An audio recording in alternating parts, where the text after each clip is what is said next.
It's 5:57 in the morning. The streetlights flicker like tired eyes, and the city exhales in slumber. On a quiet suburban lane, a man in his late 50s kneels beside a 1994 Toyota Supra. His hands are black with grease, sleeves rolled up like armor, eyes squinting under the dim garage glow. The car? It runs perfectly. Always has. But he's not here to fix what's broken. He's here because something inside him whispers, insists, demands. Every bolt he tightens, every panel he polishes, every adjustment he makes is a declaration. I am still here. I still matter. Why does a man who's built a career, raised children, survived storms of life, spend hours every weekend talking to metal that already serves its purpose? Outsiders call him eccentric. Casual observers call it a midlife quirk. But the truth, the real truth, digs deeper than any stereotype. This isn't just a car. It's identity, control, and healing in a world that often strips them away. A car isn't just transportation. It's a personal space that moves through the world. Think about your home. You decorate it. You arrange it. You make it a reflection of yourself. But a car? It goes everywhere you go, carrying your presence, broadcasting a version of who you are or who you aspire to be. Modifying a car is like redesigning your personal universe, shaping a space that listens, responds, and rewards your touch. The first satisfying insight is control. In life, especially after 50, control becomes scarce. Mortgages, aging parents, children moving away, health concerns. So much is beyond influence. But in the garage, at the edge of a wrench, every adjustment is yours alone. Every bolt, every nut, every sound calibrated by your hand. You decide the feel, the look, the voice of your vehicle. You are the absolute authority. And that autonomy, it's addictive. But here's the thing. There's another question lurking in the quiet hum of the engine. Why does this control feel like more than just a hobby? What is it about tweaking a car that can heal decades-old wounds? This is where the second layer emerges. The psychology behind modification runs deeper than mere control. Studies in consumer behavior and human attachment show that people project identity onto objects that reflect their ideal selves. Your car becomes a mirror, reflecting not just who you are, but who you wish you could be. A 55-year-old man may install a turbocharger not because he wants speed, but because it embodies ambition, freedom, and vitality he feels slipping with age. The engine's roar becomes a reminder. I am still capable. I am still alive. Meet Harold, 57, a retired architect.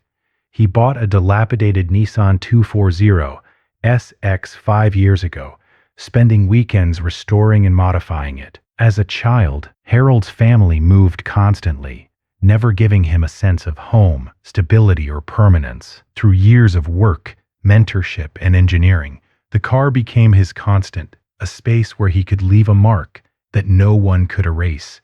Every new part installed was more than function. It was a statement of identity. The car is therapy, a tangible anchor in a turbulent life. And yet, even this is only part of the story. There's another layer most outsiders never see. It's the dopamine, the flow, the pure psychological reward.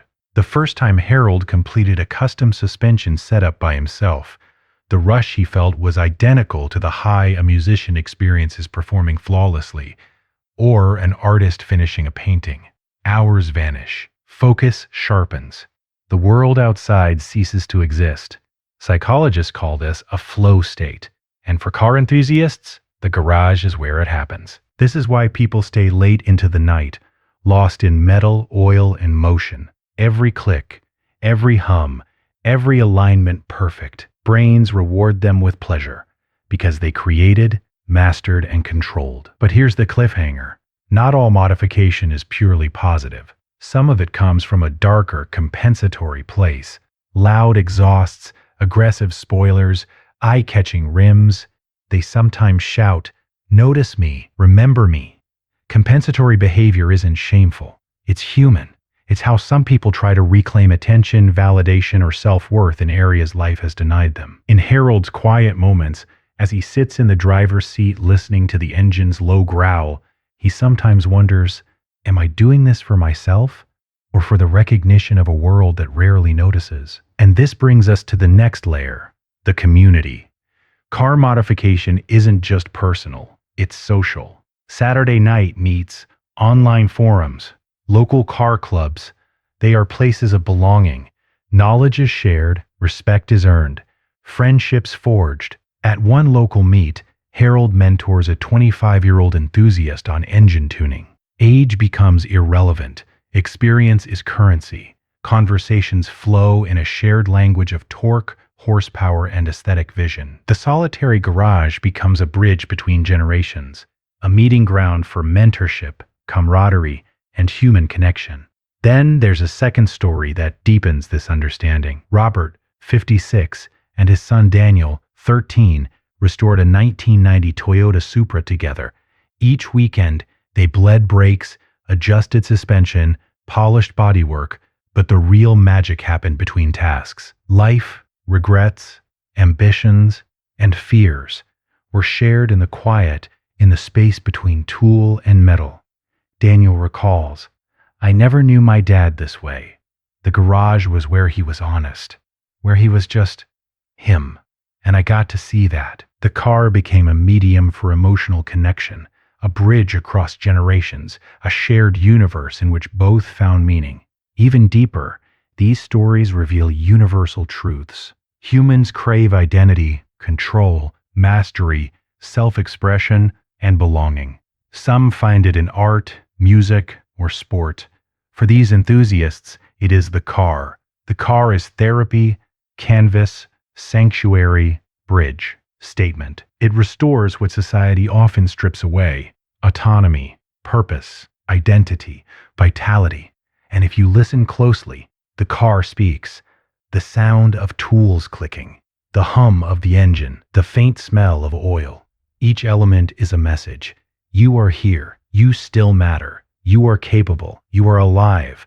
It is a symphony of human psychology expressed through metal, motion, and passion. The father-son story, the solo late-night sessions, the triumph of mastering a tricky installation, all of it carries a rhythm, almost musical, almost meditative. The garage becomes a sanctuary where time dilates, memories surface, regrets soften, and purpose returns. Every polished panel, every fine-tuned gear, every roar of a perfected engine is both reward and reminder.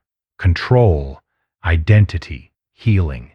So next time you see a modified car rolling quietly down the street, pause. Don't dismiss it as vanity or obsession. Listen to it. It is more than a machine. It is memory, longing, mastery, connection. It is identity therapy and life itself. And when the garage grows quiet, tools laid aside, engine finally silent, Harold steps back and smiles. It's simple. It's profound. It's everything he needed. It's not just a car. It's control. It's identity. It's healing. So tell me, have you ever felt that way? That one pursuit, one space, one craft holds the power to make life feel whole again. Drop your thoughts in the comments. Share your story. And if you believe in reclaiming pieces of yourself through passion, hit subscribe, because this is more than cars. This is life.